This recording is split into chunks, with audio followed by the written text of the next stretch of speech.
পৃথিবীতে একটা দেশ আরেকটা দেশকে পেছনে ফেলার জন্য এমন সব যুদ্ধের অস্ত্র আবিষ্কার করে চলেছে যেগুলো দেখার পর আপনার মনে হবে পৃথিবী এই সমস্ত যন্ত্রের কাছে খেলনা হয়ে গেছে। যে যেমন পারছে অন্য দেশের থেকেও পাওয়ারফুল হাতিয়ার বানাচ্ছে। তো চলুন আজকে আমি আপনাদের দেখাবো যে পৃথিবীর সবথেকে অত্যাধুনিক হাতিয়ার কোন দেশের কাছে আছে আর এই সমস্ত হাতিয়ারগুলো কতটা শক্তিশালী।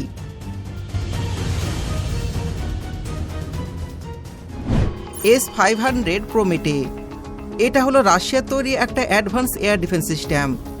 এটার কারণে রাশিয়ার আকাশে কোনো কিছু ঢোকার সাহস দেখায় না। এটা শুধুমাত্র শত্রুর জেট বা মিসাইল নয়, এমনকি স্যাটেলাইটও পৃথিবীতে নামিয়ে আনতে পারে। এটি এতটাই শক্তিশালী যে পৃথিবীর বাইরে মহাকাশে 200 কিলোমিটার পর্যন্ত থাকা টার্গেটকেও আঘাত করতে পারে। এই সিস্টেমে আছে সুপার শক্তিশালী রাডার আর সেন্সার, যা 2000 কিলোমিটার দূর থেকেও শত্রুকে শনাক্ত করতে পারে। আর একবার টার্গেট লক হয়ে গেলে এর মিসাইলকে আর ফেরানো সম্ভব নয়। এটাতে রয়েছে মাল্টিপল মিসাইল লঞ্চার, যা একসাথে 10টিরও বেশি টার্গেটকে লক করে ধ্বংস করতে পারে, তাও আবার ভিন্ন ভিন্ন দিক থেকে।